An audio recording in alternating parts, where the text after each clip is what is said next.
फराज, स्वागत करेंगे। 3 जो बड़े विवाद थे उन पर स्टे लगाता दिखा है सुप्रीम कोर्ट, चाहे अंतरिम आदेश ही सही।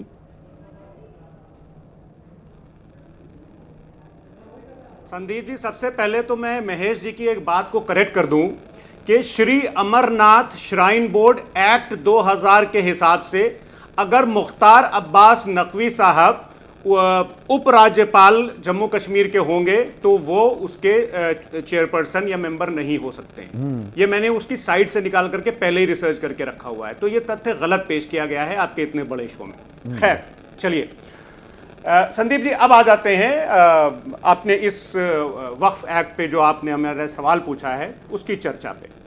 देखिए क्या है कि अभी आपने एक बात बोली बैलेंसिंग एक्ट वाली संदीप जी, तो मैं ये मानता हूं कि ये जो अभी सुप्रीम कोर्ट ने ये जो दिया है फैसला, इसको एक मैं बैलेंसिंग एक्ट नहीं मानता हूं, क्योंकि सुप्रीम कोर्ट को यह भी देखना पड़ेगा कि जो हमारा फेडरल स्ट्रक्चर है संदीप जी, जो हमारा कॉन्स्टिट्यूशनल स्ट्रक्चर है, उसको भी सुप्रीम कोर्ट को रिस्पेक्ट करना पड़ता है। संसद का जो अधिकार है वो कानून बनाने का है, तो सुप्रीम कोर्ट ने उसको रिस्पेक्ट दी। और जो हमारे देश में बहस चलती है सुप्रीमेसी ऑफ पार्लियामेंट और सुप्रीमेसी ऑफ जुडिशरी की, उसको भी एक तरह से रिक्वेस्ट आप इसका स्वागत करते हैं? नहीं, पहले फर्स्ट थिंग्स फर्स्ट, फराज भाई, आप इसका स्वागत करते हैं इस अंतरिम आदेश का, या बेहतर होता ये अंतिम आदेश होता? मैं स्वागत करता हूं।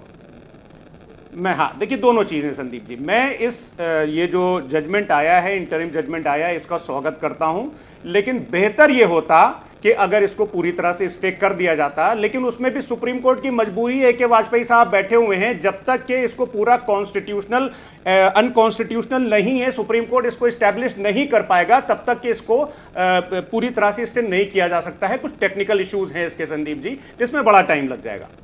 लेकिन क्या है कि यहां पर हमको इसको 2 चीजों से देखना पड़ेगा कि सरकार की संदीप जी आज की तारीख में नियत क्या है। सरकार इस एक बिल से संदीप जी, सिर्फ इस एक बिल से इस देश के लोकतंत्र, इस देश के संविधान और कंसिस्टेंसी ऑफ लॉ पर सीधे सीधे हमला कर रही थी। देखिए, कोई भी संदीप जी लेजिस्लेशन हो, वो हमको देखना पड़ेगा। कानून का वक्फ बोर्ड बहुत सी जगह जमीन कब्जाने के गोरख धंधे के अड्डे नहीं बन गए हैं, और जहां लखनऊ में आप बैठे हैं कितने साल से एक ही शख्स वक्फ बोर्ड का चेयरमैन बना बैठा है। गलत तो नहीं मैं कह रहा हूं? मैं सहमत हूं आपकी, मैं सहमत हूं आपकी इस बात से। देखिए, करप्शन जो है वो हमारे सिस्टम का एक इंटीग्रल पार्ट है। पार्लियामेंट से लेकर के और एक जिला पंचायत तक हमारे देश में करप्शन है, और वक्फ बोर्ड में भी करप्शन है। लखनऊ के जो प्रोमिनेंट प्रॉपर्टीज हैं उसमें आज भी कुछ मुझे शॉप्स एंड एस्टेब्लिशमेंट पता है संदीप जी, जिसका किराया 1.5 से 2 लाख रुपए होना चाहिए, लेकिन उसका किराया 100-200 रुपए है। तो देखिए, रिफॉर्म्स की तो जरूरत है, लेकिन यहां पर हमको यह देखना पड़ेगा संदीप जी कि जो सरकार है वो रिफॉर्म चाहती है या समाज में डिवीजन चाहती है और अपने वोट सीधे करना चाहती है। अब क्या है कि देखिए, मेरा तो एक बड़ा सिंपल मानना है कि जो अभी मैंने आपसे पहले भी अर्ज किया था कि सरकार इस एक एक्ट से इस देश के लोकतंत्र पर, इस देश की कॉन्स्टिट्यूशन पर और इस देश की गंगा जमनी तहजीब पर सीधे हमला कर रही थी। अब मेरा यहां पर एक बहुत बड़ा मानना है कि देखिए क्या है कि हम इस गांधी के देश में संदीप जी रहते हैं, और संविधान ने हमारे फंडामेंटल राइट्स के साथ हमको कुछ फंडामेंटल ड्यूटीज भी दी हैं संदीप जी, आपको भी दी है। मैं तो आपकी तारीफ करता हूं कि आप अपनी उस ड्यूटी को बहुत अच्छी तरह से निभा रहे हैं। एक मिराज फैजाबादी का बड़ा अच्छा शेर है इसको लेकर के कि यार मख्तल से तो बहरहाल गुजरना होगा, बच गए हम संदीप जी, बच गए हम तो किसी और को मरना होगा। टाल देने से कोई मसला हल नहीं होता, एक ना एक दिन तो कोई फैसला करना होगा। अगली नस्लों को तबाही से बचाने के लिए जो भी करना है इसी नस्ल को करना होगा। नहीं तो कर दिया गया है क्या समाधान निकल गया है? से आप देखिए, नहीं, ये क्लेश, वक्फ पर जो क्लेश है वो खत्म हो गया है क्या? नहीं, खत्म देखिए बिल्कुल भी नहीं हुआ है। अभी जो सुप्रीम कोर्ट ने ये जो फौरी राहत दी है संदीप जी, इससे कम से कम एक पॉज लगा है। लेकिन अगर हम देखें कि पिछले 11 साल में सरकार ने जो भी लेजिस्लेशन पास किए हैं उसमें जनता के अधिकारों को सीमित किया गया है। संदीप जी बस एक 20 सेकंड मुझे देंगे। आज सुबह से बड़ी बहस हो रही है कि विपक्ष जीत गया, कोई कह रहा है कि नरेंद्र मोदी जी की सरकार जीत गई, लेकिन मैं तो ये बोल रहा हूं कि गांधी का आइडिया ऑफ इंडिया हार गया है। और मैं क्यों बोल रहा हूं संदीप जी ये? मैं इसलिए बोल रहा हूं कि सरकार के द्वारा पारित किया गया एक बिल, एक एक्ट जो कि सरकार कानून बना रही है, उसमें जनता के अधिकार को सीमित किया जा रहा है और सरकार को डिस्ट्रिक्ट मजिस्ट्रेट के थ्रू अधिकतम पावर दी जा रहे हैं, मैक्सिमम पावर दी जा रही है। गांधी जी का आइडिया ऑफ इंडिया ये नहीं था। गांधी जी के आइडिया ऑफ इंडिया में संदीप जी सरकार जनता के लिए उत्तरदायी थी, ना कि जनता सरकार के लिए।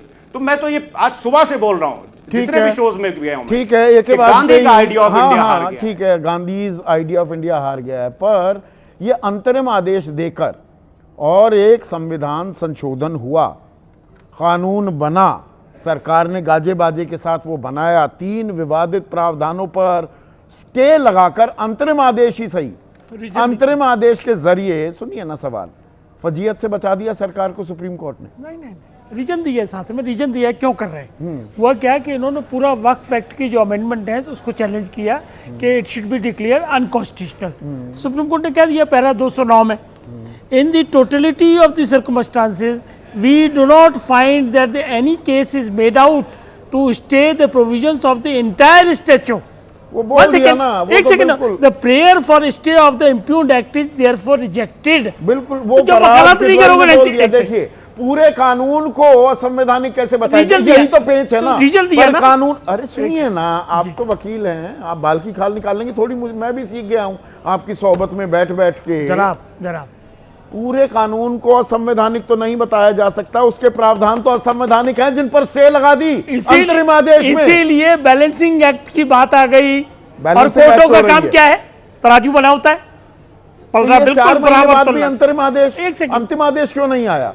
ये कौन डिसाइड करेगा? उसका मैं रीजन जानना दे चाह दिया। रहा हूं, क्योंकि आप नहीं सुप्रीम कोर्ट में वकील हैं। आप इसको पॉलिटिक्स से न जोड़िए। क्यों ना रीजन दे जोड़ूं? दिया उन्होंने कि भाई कोई केस में डाउट नहीं हुआ है कि अनकॉन्स्टिट्यूशनल है। अच्छा। वकालत ढंग से करोगे नहीं, पॉइंट आपके पास है नहीं, ये लिख दिया सुप्रीम कोर्ट ने। अच्छा। और पब्लिक में शोर बचाओगे, ये हो गया अंतरिम आपको। आदेश ही क्यों दिया? अरे भाई देते, जब 22 मई से 15 सितंबर। आप इस रीजन से सेटिस्फाई नहीं है। नहीं, मैं जानना चाह रहा no case is made out हूं। अच्छा, फॉर और रिजेक्शन। रिजेक्शन तो हो गया, बात हो गई। अब उन्होंने क्या कह दिया, देखो अब ये पर रिजेक्शन में 5 साल भाई मुसलमान हो थे कि नहीं थे, रिजेक्टेड, नो रिजेक्टेड, नो रोक लगा दी। नो क्यों? लो हाँ, बताइए अंटिल क्या कहा, हाँ? Until the rules are framed by the state government for तो रोक प्रोवाइडिंग तो लगा दी ना, रूल्स बनाए बिना आपने संविधान संशोधन कर दिया। कल बना लेंगे वो, तो संविधान संशोधन कर दिया आपने। एक सेकेंड, नहीं संविधान ये भी तो, संशोधन, ये भी एक फटकार है। अरे नहीं, कुछ नहीं है, आप अच्छा। समझो उसको। स्टैच्यू बन गया, अमेंडमेंट हुई, सुप्रीम कोर्ट ने कह दिया नहीं ठीक है, अनकॉन्स्टिट्यूशनल नहीं है। उन्होंने कहा 5 साल की प्रैक्टिस वाला, इसके लिए तो रूल अभी भी सरकार के लिए दरवाजा छोड़ दिया, रूल बिल्कुल ना? खुला है। तो ये आलोक कुमार जो कह रहे हैं कि बिल्कुल नहीं, ठीक कह रहे हो, 5 साल मुस्लिम प्रैक्टिस के प्रावधान पर रोक नहीं, सिर्फ राज्यों के नियम बनाने तक रोक लगी है। वेरी करेक्ट, यही इंटरप्रिटेशन है उसकी जो लिखा हुआ है। हाँ। कि अनटिल तक, कब तक है, जब तक रूल नहीं बनेंगे। तो ये जो जैसे आपको- असदुद्दीन ओवैसी कह रहे हैं इसमें कि देख लीजिएगा, कानून के नियम केंद्र सरकार बनाएगी, राज्य भी नहीं बनाने वाला। वो तो ही पावर उसको ही है, नहीं वो राज्य का भी, तो राज्य घूम फिर कर लौट के बुद्धू घर को आए। एक सेकंड, फिर ये क्या रोक लगी है, क्या स्टे लगा है?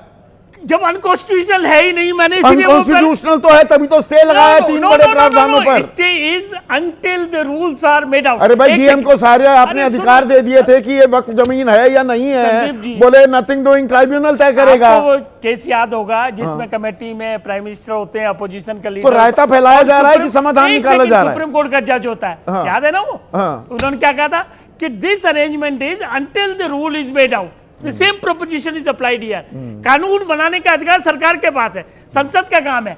अगर कानून संविधान और वो कानून सम्मत ऐसा नहीं है, बनाया जाएगा कि एक मुस्लिम बोर्ड है, वक्फ बोर्ड, 22 सदस्य केंद्र में है, तो 12 सदस्य धारा 9 के तहत 12 सदस्य गैर मुसलमान हो सकते हैं। और यहां पर गलत उदाहरण दे रहे हैं Mahesh Verma, supreme court Vaishno Devi shrine board का, वहां पर अगर उपराज्यपाल कोई मुसलमान है वो नहीं हो सकता उसका भाई चेयरमैन। साहब संदीप जी, ये आर्ग्यूमेंट सुप्रीम कोर्ट में 10 बार ही हुआ है ये और यहाँ पर सुप्रीम कोर्ट फिर भी ने कह क्या रहा है कह दिया, मनमाना नहीं। क्या कह दिया हाँ। कि भाई इसकी मैक्सिमम 4 कर लो और उसमें 3 कर लो नॉन मुस्लिम, हाँ। तो non Muslim will remain there.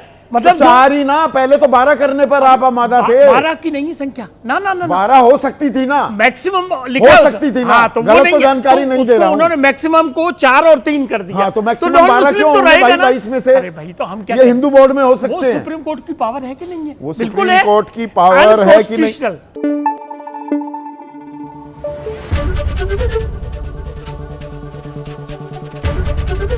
ABP news आपको रखे आगे।